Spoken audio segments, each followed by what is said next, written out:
वर्षों से, कितने युगों युगों से गंगा जी बह रही है हमारे देश में, और हमारा पूरा कर्तव्य है उसे कितना साफ सुथरा रखना, लेकिन ये रख नहीं पा रहे हैं। वैसे हालत हमारी सारे नदियों का है। तो ये मैसेज इस नृत्य नाटिका द्वारा हम देते हैं कि हमारे देश में जितने भी नदियां हैं उसे सब साफ रखना हमारा कर्तव्य है। कर रही हूँ, मैं एक आर्टिस्ट हूँ, मैं एक फिल्म स्टार भी हूँ, अभिनेत्री हूँ, और साथ में एक नृत्यांगना होने की वजह से मैं ये सब थीम्स लेकर बनाती हूँ ताकि जागरूकता हो।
हर हर गंगे जय मां गंगे।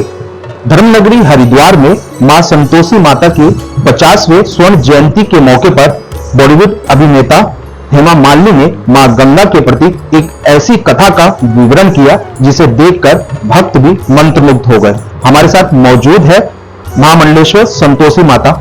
जानते हैं आखिर किस तरह की ये प्रस्तुति थी। बहुत बहुत स्वागत है माता जी आपका तिलक पत्रिका पे। आपके 50वें स्वर्ण जयंती मौके पर हेमा मालिनी जी ने मां गंगा के प्रति एक अद्भुत कथा का विवरण किया। क्या थी कथा और क्या भाव थे उनके? बहुत सुंदर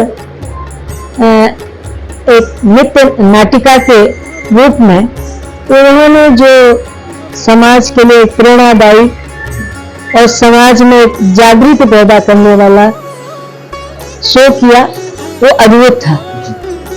और उसे देखकर मुझे लगा कि उस शो के द्वारा वो समाज को जगाना चाहती हैं पर्यावरण के लिए, नदियों की स्वच्छता के लिए, क्योंकि हमारा जीवन प्रकृति से चलता है और प्रकृति के साथ छेड़छाड़ ज्यादा करने हमारे जीवन के लिए बहुत बड़ा अभिशाप बन सकता है।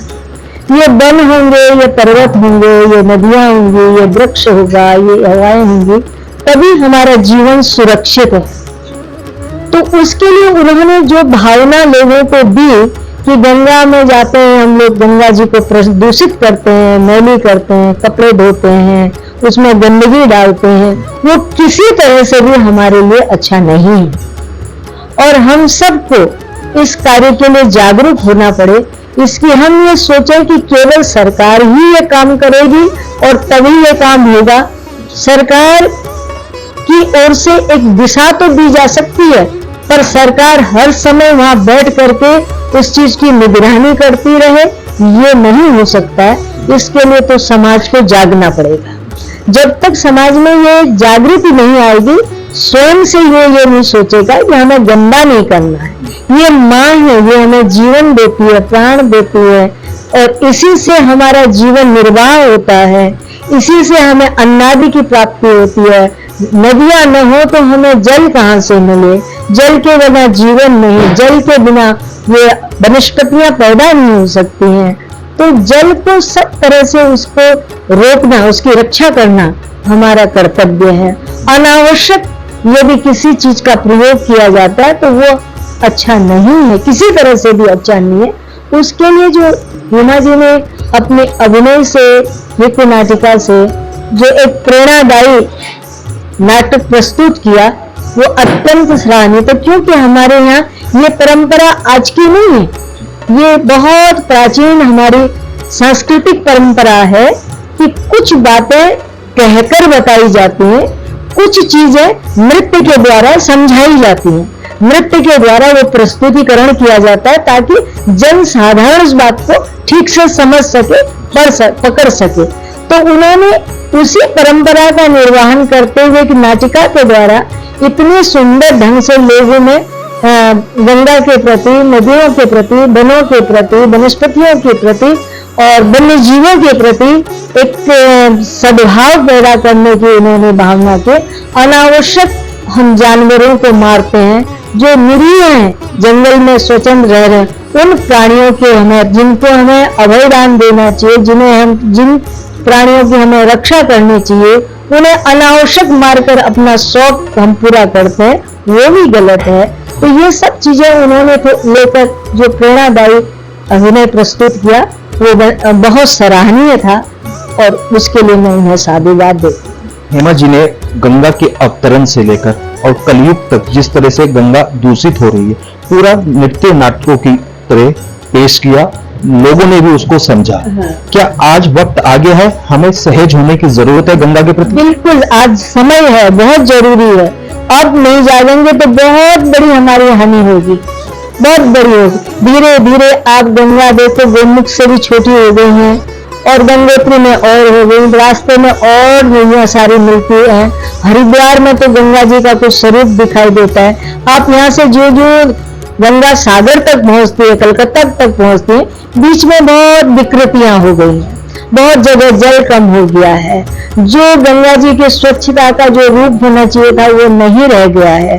तो ये धीरे धीरे धीरे धीरे लुप्त होती चली जाएंगी, जल कम होता जाएगा, जल समाप्त होता चला जाएगा, तो हमारे जीवन के लिए बहुत बड़ा अभिशाप बन जाएगा। जब भी ऐसा नहीं होगा, क्योंकि हमारी भावना, हम गंगा को दैविक दृष्टि से भी देखते हैं, भगवान श्री हरि विष्णु की विष्णुपदी भी है, आध्यात्मिक दृष्टि से ब्रह्मद्रव्य है, तो इसलिए हम उनको हर काल का साक्षी मानते हुए, और गंगा त्रिपदगामिनी है, वो स्वर्ग में भी है, मृत्यलोक में भी है, पाताल में भी है। इसलिए हम उन बातों को ध्यान में रखते हुए हम गंगा जी के लिए ऐसा सोच नहीं सकते हैं, कह नहीं सकते हैं, परंतु जो वर्तमान में उसका बाह्य रूप दिख रहा है, यदि यही रूप लोगों का बढ़ता रहा, गंगा के प्रति लोगों का व्यवहार यही होता रहा, तो आज नहीं तो आज के बाद, कुछ वर्षों बाद, कुछ पीढ़ियों बाद हमारे लोगों को गंगा जी का ये रूप देखने को नहीं मिलेगा। तब इतिहास के पन्ने में पढ़ेंगे गंगा जी हुआ करती थी। आज तो गंगा जी है, प्रत्यक्ष है वाली बात है। तो है का जो है वो सदैव बना ही रहना चाहिए, उसको सुरक्षित रहना चाहिए। ये प्रत्येक नागरिक का काम है, प्रत्येक व्यक्ति का काम है। वो अपने अपने कर्तव्य का ठीक ढंग से पालन करे तो गंगा हमारी सुरक्षित रहेगी, तो हमारा जीवन सुरक्षित रहेगा, हमारी परंपरा सुरक्षित रहेगी, हमारी अस्मिता सुरक्षित रहेगी और हमारी संस्कृति सुरक्षित रहेगी। और यदि वो सुरक्षित रहेगी तो हमें किसी प्रकार का भय नहीं है, जीवन में अभय मिलता रहेगा। तो लोगों को जागरूक करना मंचन एक सार्थक पहल हो सकती है। बिल्कुल, मंचन बहुत सार्थक पहलू है, जरूरी है। इस तरह का यदि कोई आयोजन करके और ये सब चीजें समाज में बेची जाए तो बहुत लोगों में उसमें फर्क पड़ेगा। ऐसे बिल्कुल जिस तरह से इनके द्वारा बताया गया है, गंगा और पर्यावरण को अगर हमें बचाना है तो कहीं ना कहीं हमें जागरूक भी होना पड़ेगा। और हेमा मालिनी द्वारा जो मंचन किया गया वो एक अद्भुत था। लोगों ने भी जब उस मंचन को देखा तो वो भी मंत्रमुग्ध हो गए। देश के पहले धार्मिक न्यूज चैनल तिलक पत्रिका के लिए हरिद्वार से मैं आशुष।